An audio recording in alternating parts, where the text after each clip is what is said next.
Grobogan. Grobogan.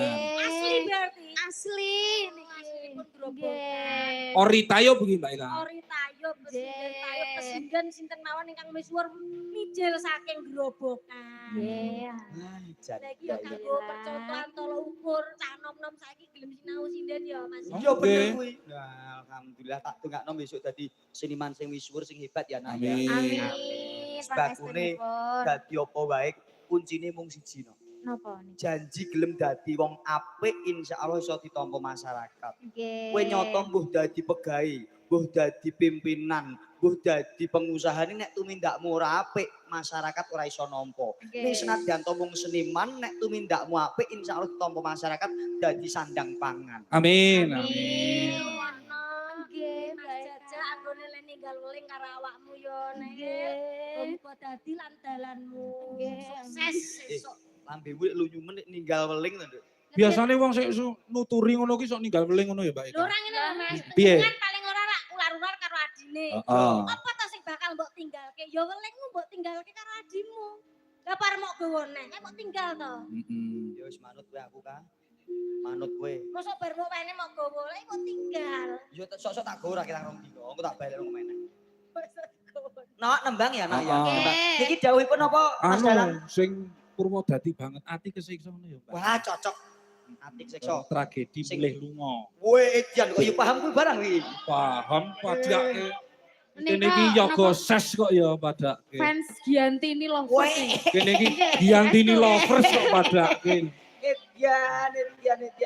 Kayak maratuaku kae. Tenan po. Lho kok piye kowe iki? Sapa-sapa kok Sok masalah. sapa maratuamu. Sopo kok dulur. Sing Wonogiri sing apa sing cethoke sing endi? Lho. Apa wis umur 40 njur dijolke 22 mau Masya Allah, piye? bocah iki gak paham. Piye? Aku wis matur mau teman. Heeh. Janokone wong Purwodadi. Janoko bojone piro? Janoko ya pirang-pirang. Lah aku iya. Kowe iki kose Kok to Mas, jenengane kita dos kalih. Jenenganipun jangan nongko menika lho. Wis Janoko kok jangan nongko. Dasar kau tabung gas. Ayo, yo kowe Tayo Purwodadi Mbak Naila sing beksa Mas Garing karo Mbak Ika. sendiko. ya Mas. Ayo. Ati kesiksa bablas iki mulih lunga tragedi. Sekarang sih. Di MC-ni Mas Gareng.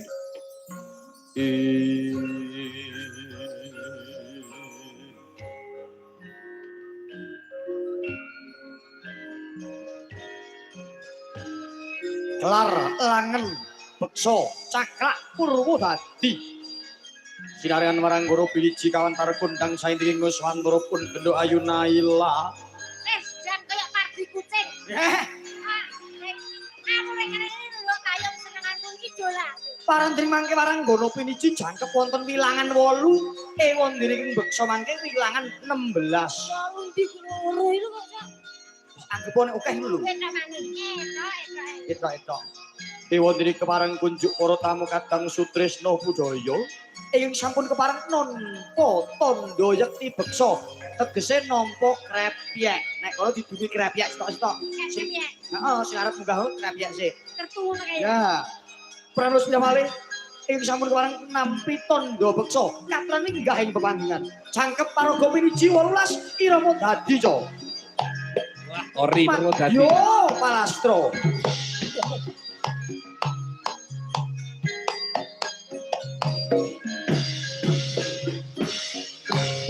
Yo. Apa kabeh